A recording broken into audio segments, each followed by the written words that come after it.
ধৈর্য এমন একটা জিনিস যেটা নবীদের গুণ। প্রত্যেকটা নবী ধৈর্যশীল ছিলেন, প্রত্যেকটা নবী সবের ছিলেন, প্রত্যেকটা নবীকে আল্লাহ তাআলা শক্তির মতো একটা অসাধারণ ক্ষমতা দিয়েছিলেন। প্রিয় ভাইয়েরা, সবর হচ্ছে এমন একটি হাতিয়ার, এমন একটি যন্ত্র যা কখনো ব্যর্থ হয় না। সবর এমন একটি যন্ত্র যা কখনো বৃথা যায় না, এবং সবরকে আল্লাহ তাআলা এমন একটি তীর বানিয়েছেন যা কখনো লক্ষ্যভ্রষ্ট হয় না, এবং সবরকে আল্লাহ তাআলা এমন একটি দুর্গ বানিয়েছেন যা কখনো ধ্বংস হয় না। একটা বিষয় খেয়াল রাখেন, ওয়াসবিরু ইন্নাল্লাহা মা'আস সাবিরিন। আল্লাহ তাআলা বলেছেন তোমরা ধৈর্যশীল হও, এবং মনে রেখো যে সবর করে, যে ধৈর্যশীল হয়, তার সঙ্গী হয় একজন, তিনি কে? আল্লাহ তার সঙ্গী হয়।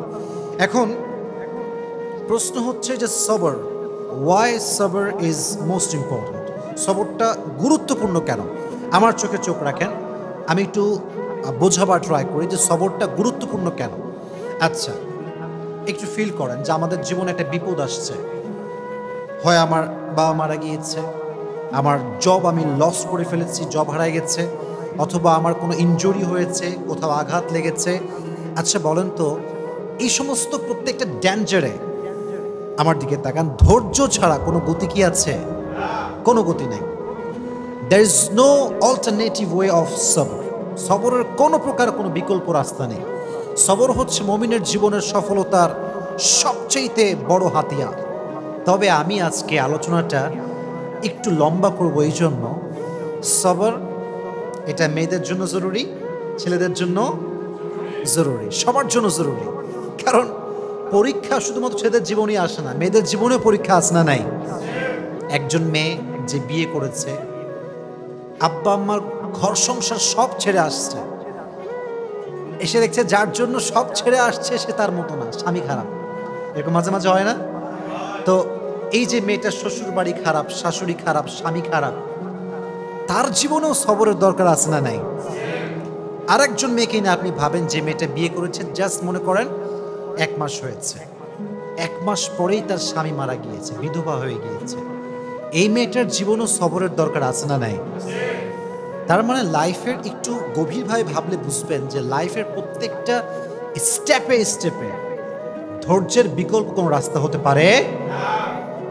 You must have to be patient. In every kind of situation, you must have to be patient. যতটা কষ্ট আসুক না কেন, ধৈর্য আমরা হারাবো না। রাজি আছেন তো ইনশাআল্লাহ? আচ্ছা, আমি কোরআন থেকে কিছু এক্সাম্পল দিব ধৈর্য কাকে বলে, নবীদের ধৈর্য কেমন ছিল, এবং আমি হাদিস থেকেও কিছু এক্সাম্পল দিব যে কিভাবে আমরা ধৈর্যশীল হতে পারি। এবং মহিয়সী নারী যারা ছিল, যেমন আম্মা জান আয়েশা রাদিয়াল্লাহু তাআলা আনহা, এবং নবীজির ফার্স্ট ওয়াইফ যিনি ডিভোর্সি ছিলেন, তিনি হচ্ছেন খাদিজাতুল কুবরা রাদিয়াল্লাহু তাআলা আনহা, যাকে নবীজি বিয়ে করেছিলেন কত বছর বয়সে বলতে পারবেন? 40 বছর। কত বছর? তার জীবন থেকে আমরা সবরের শিক্ষা কেমন করে নিতে পারি? আয়েশা রাদিয়াল্লাহু তাআলা আনহার জীবন থেকে আমরা সবরের শিক্ষা কেমন করে নিতে পারি? আমরা এখান থেকে শিক্ষা গ্রহণ করার ট্রাই করবো। সকলে বলেন ইনশাআল্লাহ। আচ্ছা, ফর এন এক্সাম্পল, মনে করেন কেউ আপনাকে অপবাদ দিয়েছে, আপনি কাজটা করেন নাই, আপনি এই ক্রাইমটা করেন নাই, তাও মানুষ আপনাকে ব্লেম করছে। আপনার কোনো হারাম অ্যাফেয়ার নাই, মানুষ আপনাকে ব্লেম করছে যে আপনার একটা হারাম অ্যাফেয়ার আছে। এটাকে আমরা বাংলাতে বলি অপবাদ। আমরা বলি কি? অপবাদ বা তহমত। আমি যেটা করি না সেটা মানুষ আমাকে মনে করে এবং আমাকে ব্লেম করে, এটা নাম হচ্ছে অপবাদ। আমি জাস্ট ছোট্ট একটা হাদিস বলবো।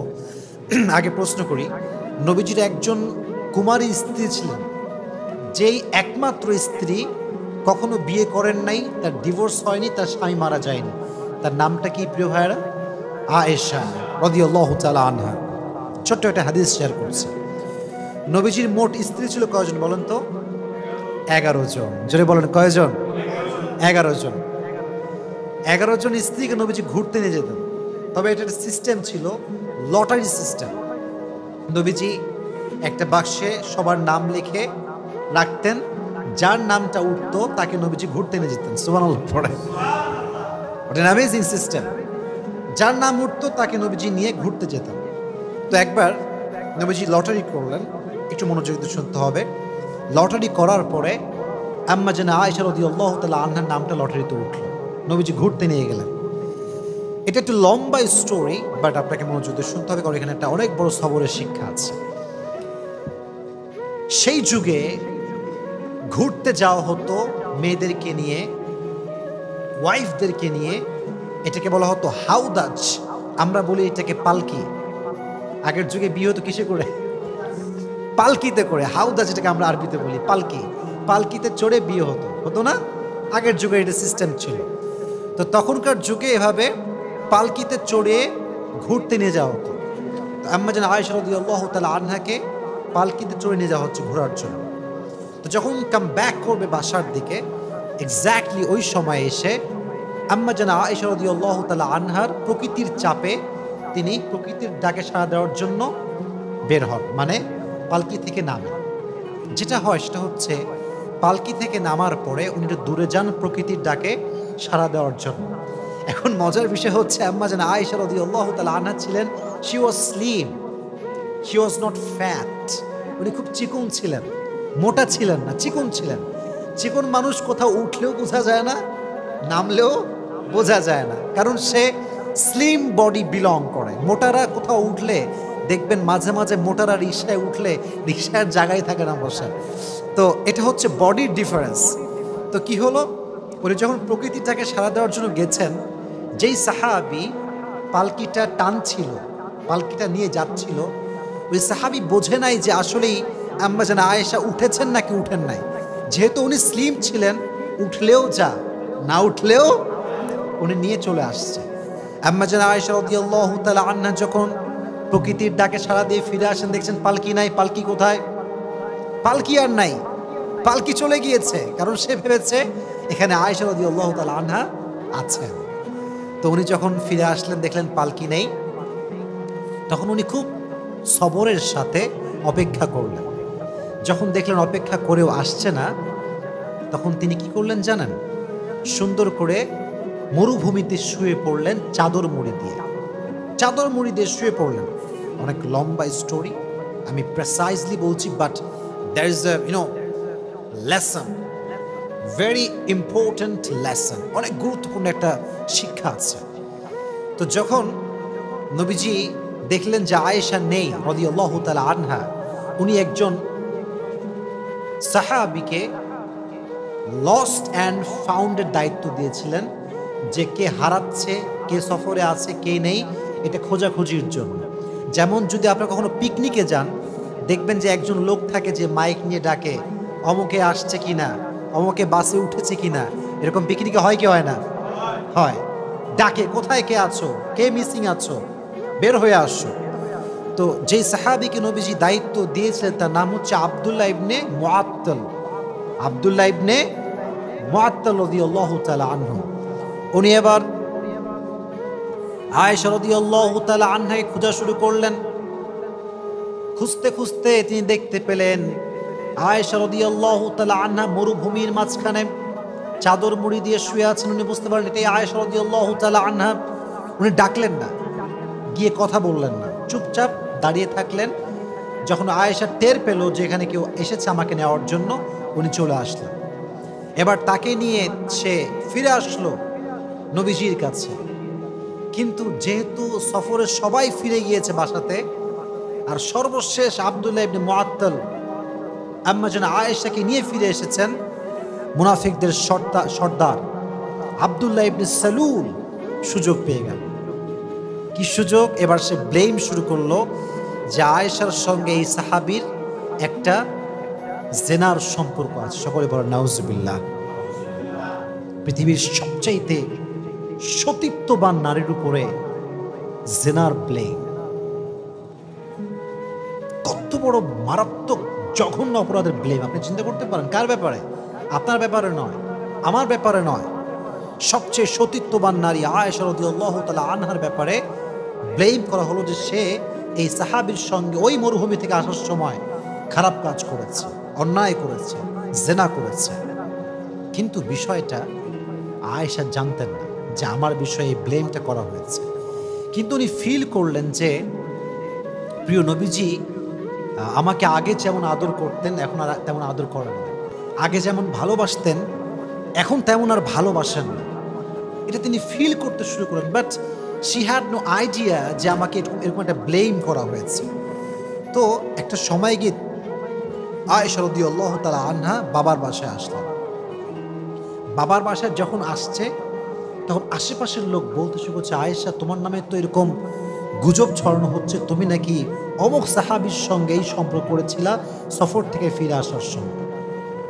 এটা শুনে আয়েশা রাদিয়াল্লাহু তাআলা আনহা just she was shocked and thunder. এটা কেমন কথা, কত বড় মিথ্যা অপবাদ আমার উপরে। কিন্তু দেখেন, পৃথিবীর নির্মম বাস্তবতা হচ্ছে কষ্টে পড়লে বোঝা যায় যে কে আপন কে পর। কষ্ট বিপদ হচ্ছে এমন একটা জিনিস যেটা মানুষকে চিনিয়ে দেয় যে কে আমার আপন কে আমার পর। আমার যখন খুব কষ্ট আসে, খুব বিপদ আসে, আমার একদিক থেকে খুব ভালো লাগে যে আমি আমার আপন মানুষ চিনছি। এবং যখন আমি চিনে ফেলি তখন আমি বলি যে ভাই বিপদ তো আসবে আর যাবে, কিন্তু আমি তো আপনাকে চিনে ফেললাম যে আপনি কোন ক্যাটাগরির লোক, এটা আমার বোঝা হয়ে গেল।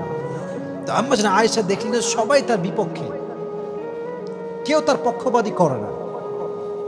ইভেন সর্বশেষ, অনেক লম্বা স্টোরি, আমি জাস্ট প্রেসাইজলি বলছি, সর্বশেষ নবীজি আম্মা জান আয়েশার কাছে আসলেন, এসে বলেন, আয়েশা তুমি যদি সত্যি এই অন্যায় করে থাকো আল্লাহর কাছে মাফ করো, আল্লাহর কাছে মাফ চাও, আল্লাহ তোমাকে মাফ করে দিবে। এই কথা শুনে আয়েশা রাদিয়াল্লাহু তাআলা আনহা আকাশ থেকে পড়েছে, নবী হে, শেষমেশ আপনিও আমাকে এই কথা বলছেন, আপনিও এই রুমরে বিশ্বাস করেছেন, আপনিও এই গুজবে বিশ্বাস করেছেন? অপেক্ষা করেন, আল্লাহ আমার জন্য আছে। সুবহানাল্লাহ পড়েন। উনি চাইলে বলতে পারতেন যে আমি আর সংসার করব না, আমি আর এই সমাজে থাকবো না, আমি গলায় ফাঁসি নিব, আমি সুইসাইড করব, যেটা আমরা সাধারণ মানুষরা বলি। উনি একটুও কমপ্লেইন করেন নাই, জাস্ট কষ্ট পেয়েছেন, সবর করেছেন। আল্লাহ তাআলা আয়েশা রাদিয়াল্লাহু তাআলা আনহার চরিত্রকে সুন্দর প্রমাণ করার জন্য, উনি যে কোনো অন্যায় করেন না এটা প্রমাণ করবার জন্য আল্লাহ নিজে কোরআন আয়াত নাজিল করে দিয়েছে। সুবহানাল্লাহ পড়েন। আল্লাহ নিজে আয়াত নাজিল করে ব্যাখ্যা দিয়েছেন যে আমার প্রিয় বান্দি আয়েশা কোনো অপরাধী নয়, সে কোনো জুলুম করে নাই, সে কোনো জেনা করে নাই, ব্যভিচার করে নাই। তাহলে বোঝা গেল যে ব্যক্তি সবর করে, ধৈর্য ধারণ করে, মানুষের দেওয়া মিথ্যা অপবাদ একদিন স্পষ্ট হয়ে যায় যে সে সব মিথ্যা ছিল, ঠিক কিনা বলেন? একসময় প্রমাণ হয়ে যায়। মনে রাখবেন, সময় এমন একটা জিনিস, সময়ে মানুষকে জবাব দেয়, সময় মানুষকে উত্তর দেয় যে সে মানুষটা আসলে কেমন। আপনাকে যদি কেউ ভুল বুঝে ব্যাখ্যা দিবেন, just wait for the right time. সময়ের অপেক্ষা করেন। সময় হচ্ছে এমন একটা জিনিস, এমন একটা কাঁটা, এটা ঘোরে আর কে কেমন এটা সত্যতা বলে দেয়, ঠিক কিনা বলেন? Wait for the right time, সঠিক সময় অপেক্ষা করেন। তাহলে আয়েশা রাদিয়াল্লাহু তাআলা আনহাকে ব্লেম করা হয়েছে, এবার আমাকে জবাব দেন, উনি কি ধৈর্যহীন ছিলেন না ধৈর্যশীল ছিলেন? She was patient in every kind of situation. She was patient, ধৈর্যশীল ছিলেন। ফলে কি হয়েছে? আল্লাহ নিজে আয়াত নাজিল করেছেন কার ব্যাপারে? যেহেতু আয়েশা সবর করেছে তার ব্যাপারে কোরআনে আয়াত নাজিল করেছে। একজন আওয়াজ দিয়ে বলেন, তিনি কে? ইন্নাল্লাযীনা জাউ বিল ইফকি উসবাতুম মিনকুম লা তাহসাবুহু শাররাল লাকুম বাল হুয়া খায়রুল লাকুম লিকুল্লি ইমরিইম মিনহুম মাকতাসাবা মিনাল ইথম ওয়াল্লাযী তাওয়াল্লা কিবরাহু মিনহুম লাহু আযাবুন আলীম।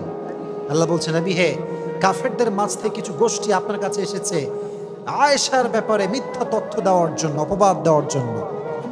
বাট মাথায় রাখবেন, মানুষ যদি খারাপ করতে চায় আর আল্লাহ যদি বান্দার ভালো চায়, বান্দির ভালো চায়, পৃথিবীর কোনো অপশক্তি বান্দার ক্ষতি করতে পারবে? আমি আল্লাহ আযাব দিব তাদেরকে যারা মিথ্যা অপবাদ দিয়েছে। অতএব আয়েশাকে আল্লাহ তাআলা নিষ্কলুষ প্রমাণ করলেন, চরিত্রবান প্রমাণ করলেন। তিনি যে সতীত্ববান একজন নারী, তার যে সতীত্ব সুন্দর, পুত পবিত্রা সে, আল্লাহ নিজে কোরআনে আয়াত নাজিল করে দিয়েছে। সুবহানাল্লাহ পড়া। তাহলে এখান থেকে বোঝা গেল কেউ ব্লেম করলে, অপবাদ করলে সবরের পরিচয় দেওয়ার দরকারটা আছে না নাই? আচ্ছা, আরেকটা হাদিস থেকে বলি, আমি আগেই প্রশ্ন করেছিলাম, আমি আবার রিপিট করছি। নবীজির ফার্স্ট ওয়াইফ কে ছিল? প্রথম বউ খাদিজাতুল কুবরা রাদিয়াল্লাহু তাআলা আনহা। বলেন নাম ছিল কি? আরো জোরে বলেন, নাম ছিল কি? খাদিজা রাদিয়াল্লাহু তাআলা আনহা। আমি খুবই শর্টকাটে কথাটা বলতে চাই, কারণ আমাকে অনেকগুলো আয়াত বলতে হবে, নবীর জীবন থেকে কিছু এক্সাম্পল দেওয়া লাগবে, তাই আমি এগুলো লম্বা করতে চাচ্ছি না। মনে রাখবেন, জীবনের কেউ হারিয়ে যাওয়া, এটা হারিয়ে যাওয়া নয়, এটা রবের পক্ষ থেকে পেগাম যে তোমার জন্য এর চাইতে বেটার অপশন আছে। সুবহানাল্লাহ পড়েন, একটু ভাবেন। হাদিস থেকে বলি, যখন খাদিজা রাদিয়াল্লাহু তাআলা আনহা বিয়ে করলেন, প্রথম হাজব্যান্ড, খুব সুন্দর সংসার, খুব সুন্দর জীবন। খাদিজা ভাবতে শুরু করেছিলেন যে এর মতো উত্তম জীবন সঙ্গী আমার জীবন আর কেউ আসতেই পারে না। He is the best person that I have ever seen in my life. এর চাইতে বেটার অপশন কে হতে পারে? হঠাৎ করে সে মারা গেল। প্রথম হাজব্যান্ড জাস্ট শেষ, মুহূর্তেই শেষ। যখন মারা গেল প্রথম হাজবেন্ড, খাদিজাতুল কুবরা রাদিয়াল্লাহু তাআলা আনহা ভেঙে পড়লেন, সবর হারায়নি। ভেঙে যাওয়া মানে সবর হারানো নয়, আপনি তো ভাঙবেন কারণ আপনি মানুষ, বাট ভেঙে যাওয়ার পরেও যদি আপনি আবার দাঁড়াতে পারেন তাহলে আপনি ধৈর্যশীল, ঠিক কিনা বলেন? তো উনি ভেঙে পড়লেন, বাট সবর হারান নাই, ধৈর্য হারান নাই। সেকেন্ড টাইম আবার বিয়ে করলেন।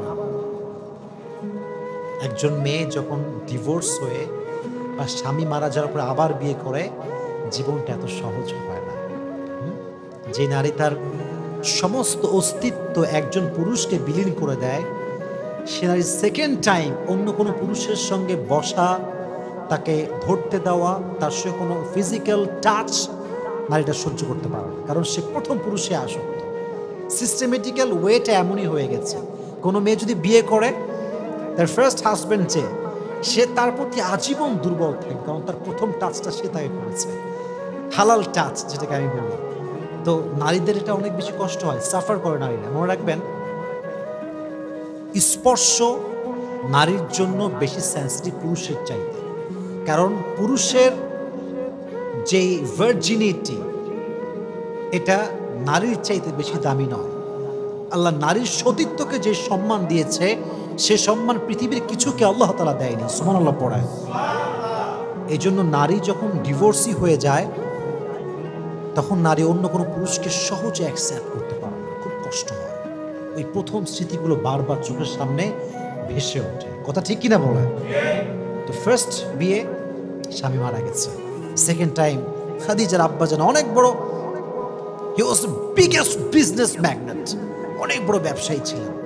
বুঝিয়ে শুনিয়ে সুন্দর একজন যুবকের সঙ্গে আবার বিয়ে দেন, এবং এই সংসারটা একটু লম্বা হয়, এবং সেখানে বাচ্চাও আসে, ছেলে সন্তান হয়। সুবহানাল্লাহ পড়া। বিয়ের পরে স্বামীর ভালোবাসা একটা আদর, এটা একটা ভালোবাসার পয়েন্ট। আবার যদি সেই স্বামীর ঘরে সন্তান আসে, ওখানে আরো ভালোবাসা আছে না নাই? আবার মারা গেল, সেকেন্ড স্বামীও মারা গেল। এইভাবে যখন স্বামী মরতে শুরু করেছে, খাদিজা রাদিয়াল্লাহু তাআলা আনহা ফাইনালি ডিসাইড করলেন যে I will never ever get married again, এটাই লাস্ট, আর বিয়ে করব না। জীবনে যাই হোক আমি সবর করব এবং আমি স্থির থাকবো, আমি আর বিয়ে করব না। তিনি ভেবেছিলেন ফার্স্ট অপশনের চাইতে সেকেন্ড অপশন বেটার হবে না। আবার যখন সেকেন্ড জনকে পেয়ে গিয়েছেন, তিনি যখন মারা গিয়েছেন, ভেবেছেন যে পৃথিবীতে আর কোনো এর চাইতে ভালো হতে পারে না। কিন্তু কেউ না জানলেও সত্য জানে একজন, তিনি কে? ধৈর্যশীল ছিলেন, সবর করেছেন, নিয়ত করেছেন বিয়ে করব না, বাট সবর ছিল কি ছিল না? রেজাল্ট কি হয়েছে? রেজাল্ট দেখেন, ব্যবসা করেছেন, গরিব মানুষদেরকে সহযোগিতা করেছেন, নিজেকে কাজে ব্যস্ত রেখেছেন, বিজনেস সামলেছেন। আল্লাহ তাআলা সবরের বিনিময় হিসেবে, ধৈর্যের বিনিময় হিসেবে শেষ নবীকে তার প্রথম স্বামী হিসেবে কবুল করেছে। সুবহানাল্লাহ। এটা হচ্ছে সবরের রেজাল্ট।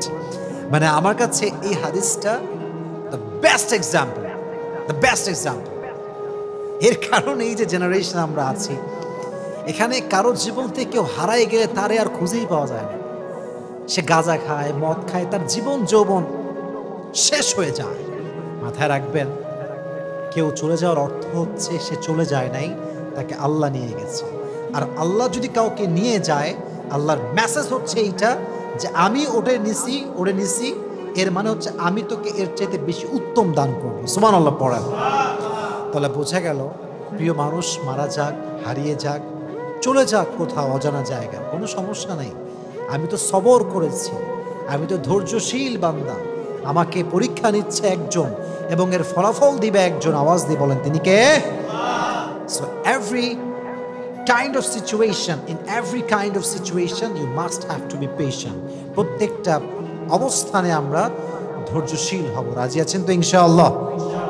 আল্লাহ সবাইকে ধৈর্যশীল হওয়ার তৌফিক দান করুন। সকলে পড়ুন আমিন। এবার আসেন কিছু নবীদের এক্সাম্পল দেই যারা ধৈর্যের পরিচয় দিয়েছে। আমি একটু পরীক্ষা করি আপনাদের সবাইকে, দেখি আপনারা কতটুকু ক্যাচ করতে পারেন, গ্যাস করতে পারেন। একজন নবী ছিলেন যে নবীর পুরো শরীরে পোকা ধরে গিয়েছিল, পুরো শরীরটা পোকা খেয়ে শেষ করতে যাচ্ছিল। নবীর নামটা কি ছিল? আইয়ুব আলাইহিস সালাতু ওয়াস সালাম। দীর্ঘ 12 বছর পোকা তার শরীরে ভর করেছিল। আমাদের একটু অসুখ হইলে আমরা বলি যে আয় রে মানুষ, আল্লাহ মনে হয় আর মানুষ পায় না, আমি একাই মনে হয় দুনিয়াতে, পৃথিবীতে মনে হয় আর কোনো মানুষই নাই, আল্লাহ খালি আমারই পায়, আমি কি দুনিয়াতে একা, আর কেউ কি নাই? 12 বছর সহ্য করেছে। পোকা উঠতে উঠতে যখন জিহবায় এসেছে, তখন আইয়ুব মুখ খুলেছে। ওয়াইয়ুবা ইয নাদা রাব্বাহু আন্নী মাসানিয়াল দুররু ওয়া আনতা আরহামুর রাহিমিন। দোয়া করার একটা সিস্টেম আছে। আমি জুমার লেকচারে বলেছিলাম, দোয়ার একটা কোয়ালিটি আছে, চাওয়ার মাঝে একটা গুণ আছে। দেখেন, উনি বলেন নাই যে আল্লাহ তুমি আমাকে এই রোগ কেন দিলা, ঠিক করে দাও, বলেন নাই। আন্নী মাসানিয়াল দুররু ওয়া আনতা আরহামুর রাহিমিন। আল্লাহ আমি তো বিপদে আছি, তুমি তো রহমান। কথার ভাঁজ দেখেন। আমি আমার আব্বাকে বলছি, আব্বা আমি সকাল থেকে খাই নাই, খাবার কিন্তু চাই নাই, আমি না খেয়েছি আর তুমি আমার আব্বা, এটা বললেই এনাফ। আব্বা বুঝে যাবে যে আমার ছেলের এখন খাবার দরকার। আইয়ুব আলাইহিস সালাতু ওয়াস সালাম হি নেভার কমপ্লেইনড। উনি বলেছেন, আল্লাহ আমি কষ্টের ভেতরে আছি আর তুমি তো রহমান, আর রহমান তো কারো কষ্ট সহ্য করতে পারে। কখন বলেছেন? যখন এই পোকা উঠতে উঠতে তার জিহবায় চলে এসেছে। আল্লাহকে বলছে, আল্লাহ পুরো শরীরটা আমার খেয়ে ফেলুক, কিন্তু যে জিহবা দিয়ে আমি তোমার জিকির করি সেটা যদি পোকা নষ্ট করে ফেলে, আমি তো তোমাকে আর ডাকতে পারবো না, তুমি আমাকে রহম করো, তুমি আমাকে রহম করো। এই সবর যে করেছে, আল্লাহ তাআলা ডাকার সঙ্গে সঙ্গে তার সমস্ত রোগকে ধূলিসাৎ করে তাকে আল্লাহ তাআলা শিফায়ে আজলা কামিলা দান করে দিয়েছে। সুবহানাল্লাহ। তাহলে বোঝা গেল, রোগ বালাই হচ্ছে ব্লেসিং, মার্সি, বারাকা ইন ইউর লাইফ। যদি মুমিনের কোথাও কোনো কাঁটাও ঢুকে যায়, এই যে আমরা কষ্ট পাই কাঁটা ঢুকলে, আল্লাহ কতটা দয়াময় দেখেন। কাঁটা ঢুকলেও আল্লাহ তাআলা বান্দার আমল নামার থেকে যে গুনাহ আছে এটাকে ঝরিয়ে দেয়। সুবহানাল্লাহ পড়েন। তাহলে বোঝা গেল, আজ থেকে অসুখ হলে আমরা ধৈর্য ধারণ করবো। রাজি আছেন তো ইনশাআল্লাহ? আর একটা এক্সাম্পল দেই সবরের। একজন নবী, আমি আবারও আপনাদেরকে প্রশ্নে ফেলছি, গ্যাস করতে হবে আপনাদের সবাইকে যে আমি কার নাম বলতে যাচ্ছি। একজন নবী যাকে মাছ খেয়ে ফেলেছিল, মাছের পেটে তিনি দীর্ঘদিন ছিলেন, তার নাম কি ছিল? ইউনুস। ইউনুস আলাইহিস সালাতু ওয়াস সালাম। নাম ছিল কি? ইউনুস আলাইহিস সালাতু ওয়াস সালাম। মাছের পেটে দীর্ঘদিন ছিলেন, আল্লাহর কাছে কমপ্লেন করেন না, অভিযোগ করেন নাই, ধৈর্যহীন হন নাই। মাছের পেট থেকে আল্লাহকে ডাক দিয়েছেন, আল্লাহ আমি বিপদে পড়েছি, তুমি আমাকে সাহায্য করো, আমার কোনো কমপ্লেন নাই, অভিযোগ নাই, আমি ধৈর্যহীন হয়ে যাই নাই। দোয়া করার সঙ্গে সঙ্গে আল্লাহ তাআলা মাছকে আদেশ করেছে, মাছ মুখ খুলে একটা বমি করার মতো একটা অ্যাক্ট করেছে। আল্লাহ তাআলা ইউনুসকে এই অ্যাক্টের মাধ্যমে, এই বমির একটা ধরনের মাধ্যমে মাছের পেট থেকে জীবিত উদ্ধার করে বের করে নিয়ে আসছে। সুবহানাল্লাহ। তাহলে বোঝা গেল, বিপদে পড়লে আপনাকে দোয়া করতে হবে। আল্লাহ আমারই পাইল, দুনিয়াদার কেউ নাই, আমি মনে হয় একা, আল্লাহ কি পাইলা আমার তুমি। এটা ধৈর্যহীন হওয়ার পরিচয়। অতএব সবরও থাকবে, দোয়াও থাকবে। বলেন আমার সঙ্গে, সবরও থাকবে। সবর আছে যার, সঙ্গে দোয়াও আছে যার, তার সফলতা কেউ আটকাতে পারবে না। সুবহানাল্লাহ পড়ান। আর একটা এক্সাম্পল দেয়, নবীর নাম গ্যাস করতে হবে সবাইকে। একজন নবী যাকে আল্লাহ তাআলা ৮০ বছর পরে একটা সন্তান দিয়েছিলেন, সে নবীর নাম কি? ইব্রাহিম আলাইহিস সালাতু ওয়াস সালাম। নামটা কি?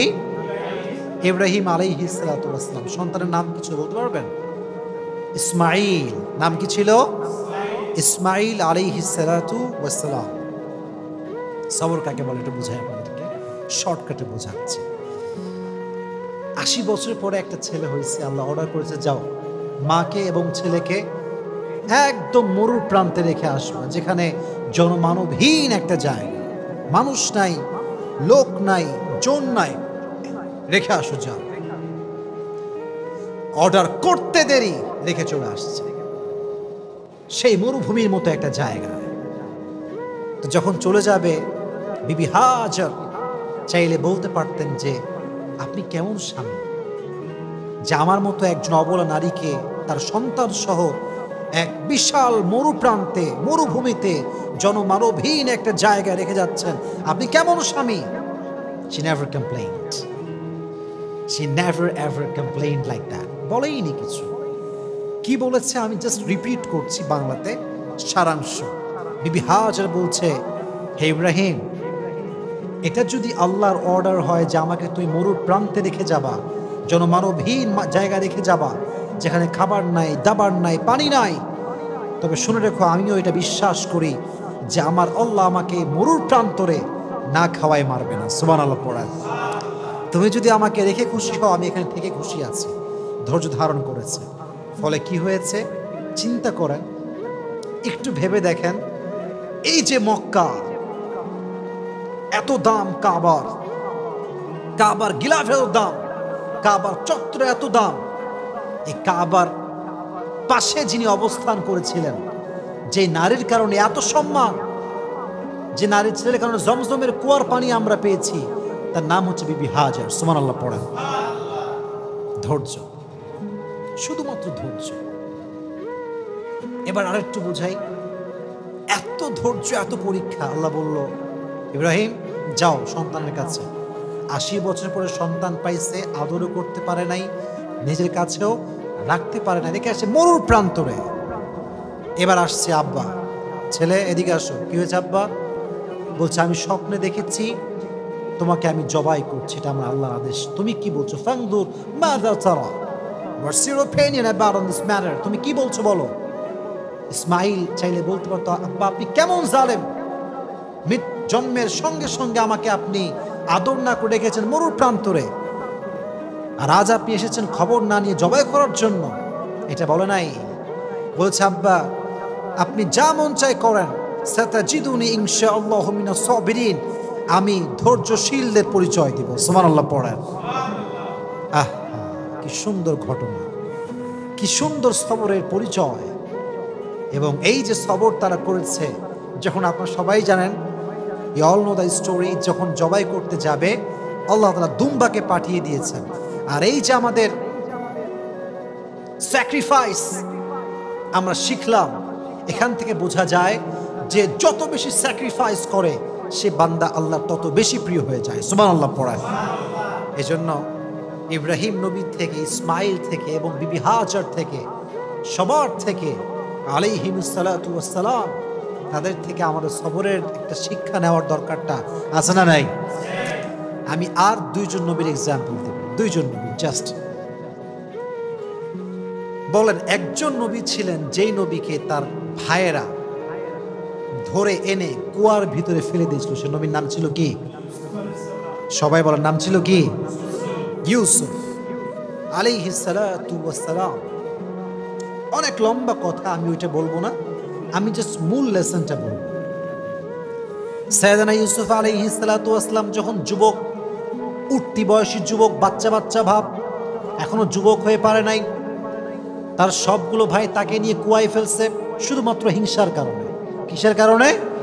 হিংসা। কুয়ার ভেতরে ফেলে সাইয়েদনা ইউসুফ আলাইহিস সালাতু ওয়াস সালাম একটা জামা নিয়ে আসছে। তার বাবার নাম ছিল ইয়াকুব। ডাক দিয়ে বলছে, হে আমার বাবা, সব ছেলেরা আসছে, আব্বাজান দেখেন ইউসুফকে বাঘে খেয়ে ফেলেছে, আর এই হচ্ছে ইউসুফের জামা। যদি আমার সন্তান আমার থেকে হারিয়ে যায় আমি তো অস্থির হয়ে যাব, দৌড়াবো চতুর্দিকে, কত অভিযোগ করব আমি, কত নাশুকরি করব আমি আল্লাহর কাছে। ইয়াকুব আলাইহিস সালাতু ওয়াস সালাম শুধু একটা ওয়ার্ড বললেন, ফাসবরুন জামিল। উনি বললেন, আমার জন্য ধৈর্যই সবচেয়ে উত্তম হাতিয়ার। সুবহানাল্লাহ পড়েন। আমার কাছে ধৈর্যই সবচেয়ে উত্তম হাতিয়ার। এই যে কথা তিনি বললেন, আল্লাহ তার প্রতিদান দিয়েছে। কিভাবে? অনেক লম্বা কথা। এই যে কুয়াতে ফেলা হলো ইউসুফকে ধ্বংস করার জন্য, এই কুয়াতে ইংরেজিতে বলা হয় কুয়াকে ট্যানেল। এটাকে বলা হয় কি? ট্যানেল। কুয়াকে বলা হয় ট্যানেল। এই কুয়াটা শুধুমাত্র কুয়া নয়, এই কুয়াটা হচ্ছে সাইয়েদনা ইউসুফকে সাধারণ ঘর থেকে নিয়ে এসে রাজ সিংহাসনে বসাবার কুয়া। সুবহানাল্লাহ পড়া। লম্বা কথা, আমি অত কথা বলতে চাই না। যখন তিনি মিশরের অর্থনৈতিক যে মন্ত্রী বলা হয়, তিনি হলেন ফিনান্স মিনিস্টার, অর্থমন্ত্রী তিনি হলেন। তো যখন কেনানে অভাব দেখা দিল, তার সব ভাইগুলো ইউসুফের কাছে আসছে সাধারণ মানুষ হয়ে সাহায্য নেওয়ার জন্য। তো অনেক লম্বা কথা, যখন তারা আসছে অনেক কথাবার্তার পরে তারা বুঝতে পেরেছে যে এটা হচ্ছে ইউসুফ। এর নাম কি? ইউসুফ। ইউসুফ আলাইহিস সালাতু ওয়াস সালাম বলেন, যাও, তোমাদেরকে আমি মাফ করে দিলাম, এবং মাথায় রেখো, ইন্নাহু মাইয়াত্তাকি ওয়া ইয়াসবির ফাইন্নাল্লাহা লা ইউযিউ আজরাল মুহসিনিন।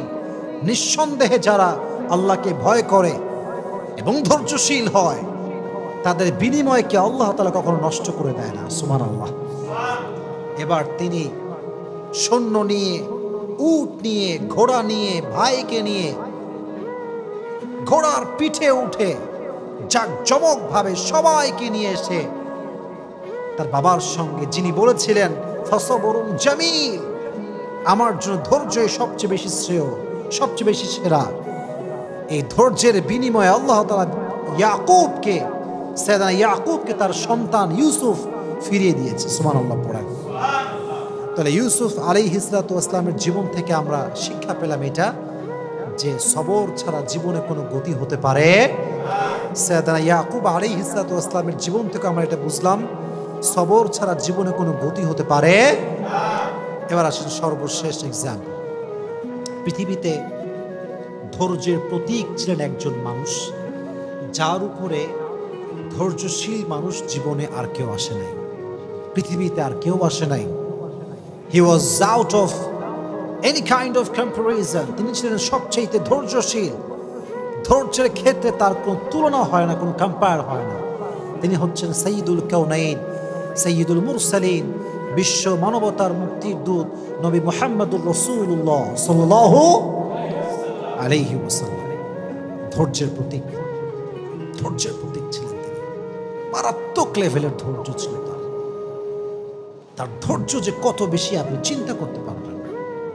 একজন মানুষ যার এই ছোট্ট বয়সে সে তার মাকে হারিয়েছে, যখন সে পৃথিবীতে আসে নাই তার আগে তার বাবাকে হারিয়েছে, বড় হয়ে চাচাকে পেয়েছে, চাচা মারা গিয়েছে, দাদাকে পেয়েছে, দাদা মারা গিয়েছে, মাথার উপরে বট বৃক্ষ ছিল তার স্ত্রী খাদিজা, সেও মারা গিয়েছে। একটা মানুষ আর কত হারাতে পারে? একটা মানুষের সবচেয়ে বড় জায়গায় তো হচ্ছে আব্বা এবং মা। যার জীবনে বাপ মা নাই তার জীবন তো কিছুই নেই, তার পুরো জীবনটাই তো কষ্টে ভরা।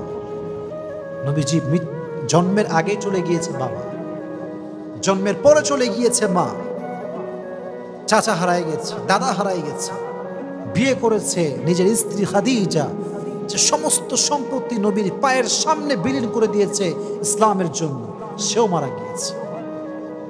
নবী কখনো আল্লাহর কাছে অভিযোগ করেন না যে আল্লাহ আমি তো তোমার নবী, তুমি তো আমার আল্লাহ, তুমি আমাকে কেন কষ্ট দিচ্ছ? নবীজি কমপ্লেন করেন, সবরের পরিচয় দিয়েছে। He was patient in every kind of situation. কখনো কমপ্লেন করেন না, অভিযোগ করেন না, প্রতিটা মুহূর্তে ধৈর্যশীল ছিলেন তিনি। তায়েফের ময়দানে যখন নবীজি দাওয়াত দেওয়ার জন্য গেলেন কাফেরদেরকে, সবাই আপনারা ঘটনা জানেন, তা দাওয়াত অ্যাকসেপ্ট করলো না। নবীজি প্রায় কয়েকশো কিলোমিটার রাস্তা পাড়ি দিয়ে আসছেন, ক্লান্ত মানুষ। উনি বললেন, তায়েফবাসী শোনো, তোমরা যেহেতু আমার দাওয়াত গ্রহণ করলে না, তোমাদের কাছে আমার অনুরোধ, তোমরা মক্কায় খবরটা ছড়িয়ে দিও না। যদি মক্কার কাফেররা জানতে পারে তাহলে আমাকে জুলুম করবে। কাফেররা কে কার কথা শোনে।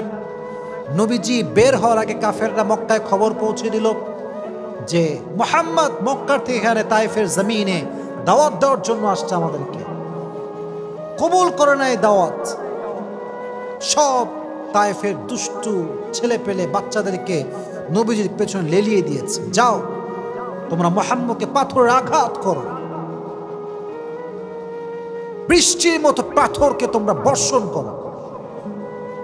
আমি যখন রেলগেটে যাই, আমি জাস্ট এটা ফিল করি। রেলগেটে দেখবেন যে প্রত্যেকটা রেল লাইনের মাঝখানে এরকম বড় বড় পাথর থাকে, দেখছেন আপনারা সবাই, এরকম শক্ত শক্ত পাথর।